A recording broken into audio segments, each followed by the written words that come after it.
Wa id faraqna bikumul bahra fa anjainakum wa aghraqna ala fir'auna wa antum tangdurun. Dan ingatlah ketika kami Allah membelahkan laut kepadamu pada Bani Israel. Ingatlah Bani Israel ketika aku membelah laut untukmu. Fa anjainakum, dan aku menyelamatkan kamu, dan aku menenggelamkan keluarga Fir'aun. Dan kamu melihat semuanya itu.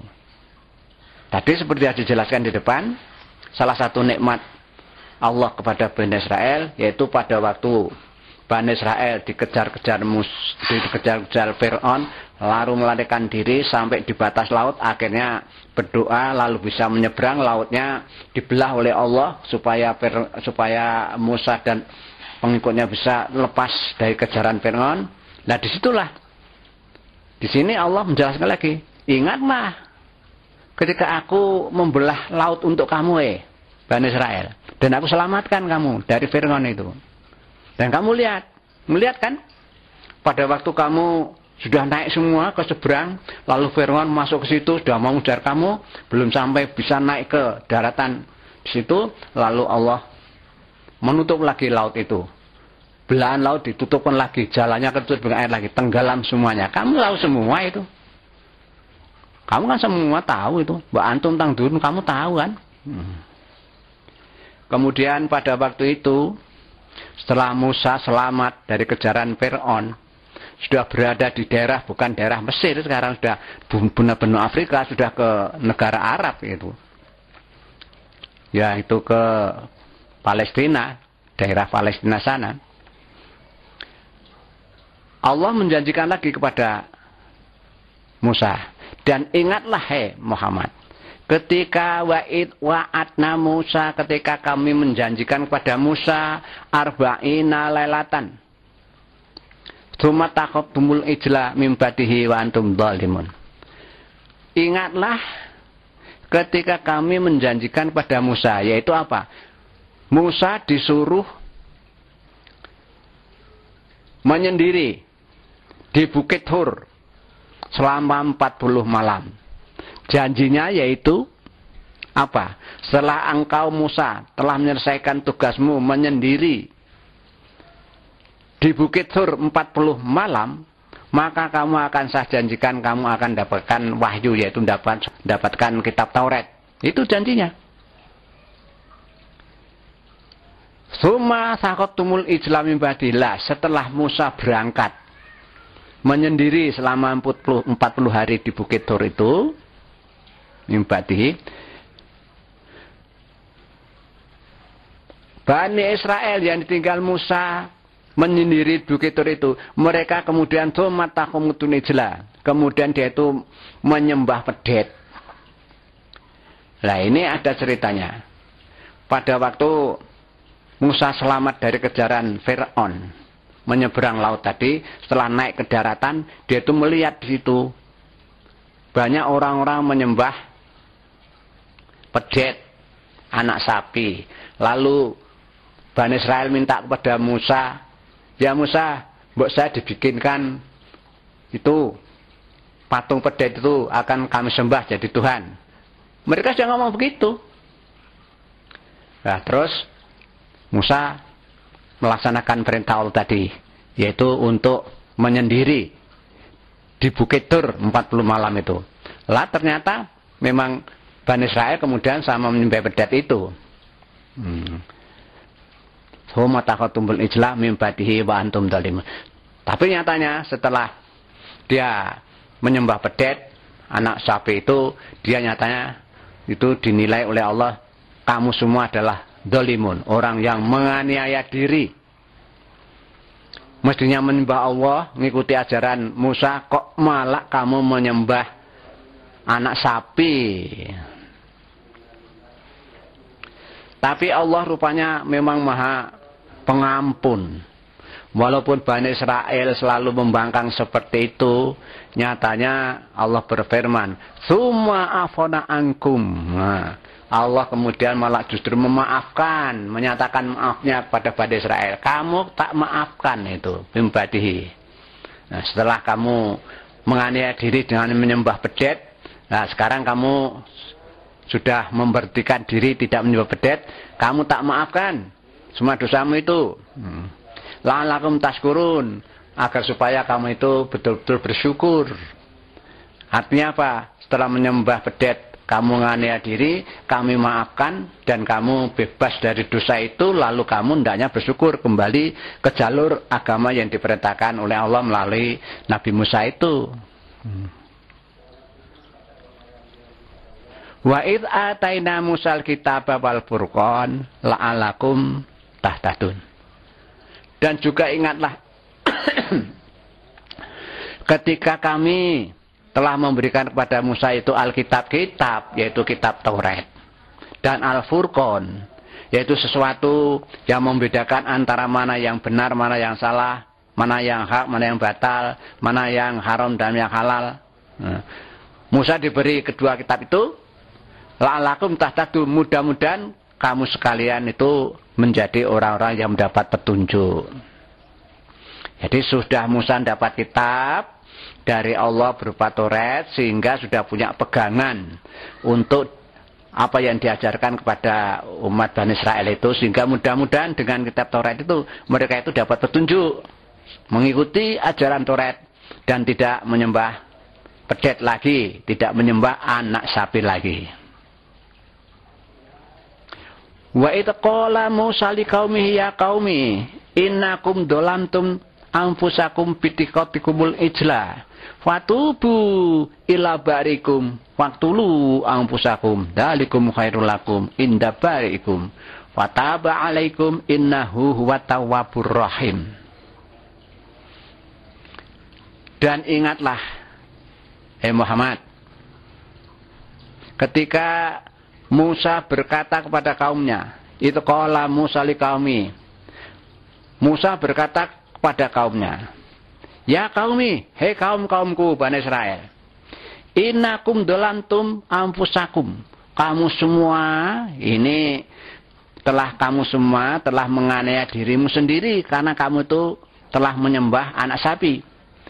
Jadi ini peristiwanya terjadi setelah Musa selesai melaksanakan tugas menyendiri di Bukit Tur selama 40 malam.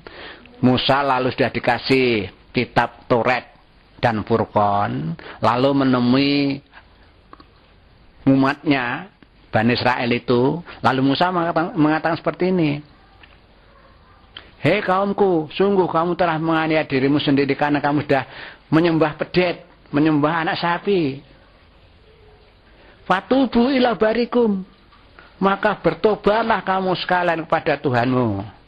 Jadi disuruh tobat mereka itu oleh Musa. Faktulu anfusakum, maka bunuh dirilah kamu sekalian. Nah, cara bertobatnya Bani Israel dulu itu justru disuruh bunuh diri. Caranya bagaimana? Ada riwayat menjelaskan kelompok Bani Israel terbelah dua, ada yang nyembah pedet, ada yang tetap, artinya tetap mengikuti ajaran Musa.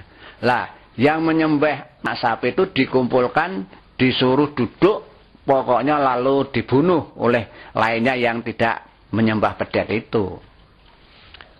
Atau ada yang menjelaskan caranya pembunuhan yaitu perang satu sama lain, itu ada sama-sama membawa parang, pedang, sama bunuh-membunuh. Lah, lucunya kalau dilihat dari segi sekarang itu nampaknya lucu. Walau mereka dosa, ya, untuk bertobat harus saling membunuh, harus membunuh diri, lalu saling membunuh. Lah, yang tadi menyembah anak sapi dibunuh itu juga dimaafkan. Yang membunuh juga tidak berdosa, ya dimaafkan.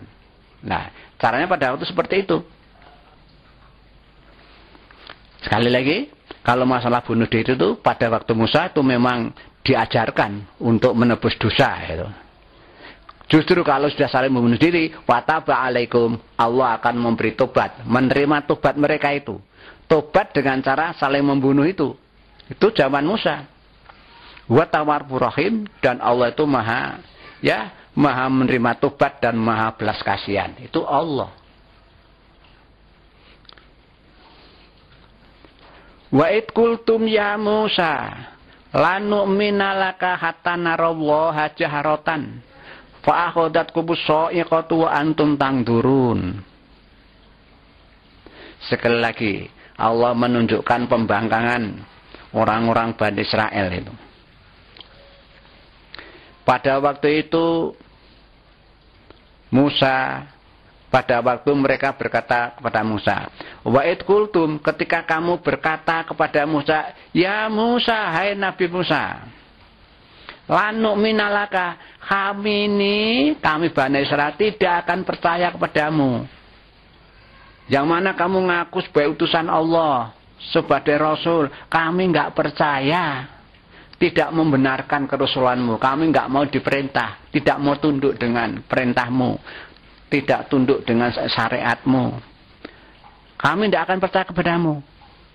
Hatta narallah jaharatan, sampai kalau kami sudah bisa melihat Allah dengan kepala sendiri. Jadi kalau aku sudah melihat oh Allah itu toh, lah aku baru ngandel Allah itu yang merintah kamu sebagai utusan. Lah kalau sudah begitu saya akan percaya. Selama belum begitu aku tidak mau itu percaya kamu. Wah, ini nekatnya orang Bani Israel itu udah terlaluan sama sekali. Dia berani menantang Rasul, mengatakan tidak percaya pada Rasul. Baru mau percaya kalau dia sudah mau melihat Allah dengan mata kepalanya sendiri. Nah, pada waktu Bani Israel itu minta pada Musa seperti itu, ya, lalu Musa mesti lapor pada Allah, ya Allah, umatku kok mintanya seperti ini, kok sepertinya baru mau percaya padaku kalau dia sudah tahu melihat engkau ya Allah dengan mata kepalanya katanya. Oh begitu. Allah merintahkan Bani Musa, itu sudahlah, suruh ngumpul itu Balaam itu ke bukit Gunung Tur di sana. Nanti aku akan datang. Oh, gitu. Ya sudah. Bani Israel dikumpulkan itu, yang membangkang itu dikumpulkan situ. Lah, waktu menunggu itu, apa yang terjadi? Dia tidak bisa melihat Allah, tapi terjadilah fa'akhadatkum musa'ita, terjadilah petir. Mereka disambar petir semua orang itu. Oh. Allah bukan datang sebagai petir, tapi Allah mengeluarkan kekuasaannya untuk menghukum orang yang mempunyai pernyataannya lancang tadi. Masa hanya iman kepada Rasul kalau sudah tahu melihat Allah dengan mata kepala? Ya, sudah. Orang-orang itu lalu dimatikan semua itu. Fa'akodat komisyatu. Nah, dia mati semua itu. Disambar petir. Wa antum tangdurun, dan kamu sekalian, yaitu orang-orang yang masih jujur, masih imannya tetap, dia tahu keadaan temannya yang sama mati itu tahu tuh. Makanya atau mengatakan wa antum tangdurun, kamu tahu melihat itu kejadian itu. Itu orang-orang yang masih imannya benar itu tidak jadi mati seperti ini. Tapi sekali lagi Allah itu Maha Penyayang. Lagi-lagi orang Bani Israel yang sudah berlaku seperti itu, Allah melakukan ya perbuatan yang menampakkan kekuasaannya lagi. Tsumma ba'atsnakum mim ba'di mautikum. Kemudian Allah mengatakan, aku kan pada waktu itu terus membangkitkan kamu, membangunkan kamu dari matimu itu. Tsumma ba'atsnakum mim ba'di mautikum. Aku membangunkan kamu, menghidupkan kembali dari matimu itu. Jadi orang-orang yang di tepi lereng gunung Tur yang dimatikan oleh Allah itu sambar oleh petir tadi, mati, itu semua dihidupkan kembali. Makanya dikatakan, tsumma ba'atsnakum, aku bangkitkan kembali kamu sekalian setelah matimu. La'allakum tashkurun, supaya kamu bersyukur lagi, bersyukur pada Allah. Kamu dosanya yaitu kok menentang Rasul dengan mengemukakan syarat, aku baru iman kepadamu kalau aku melihat Allah. Itu kan wah dosa besar sekali itu. Makanya kontan saja mereka itu lalu disambar petir. Dan mereka tahu itu, sebagian tahu peristiwa itu tahu. Tapi toh Allah juga belas kasihan lagi. Tsumma ba'atsnakum, aku bangkitkan kamu setelah matimu itu. La'allakum tashkurun, dengan catatan supaya kamu itu bersyukur.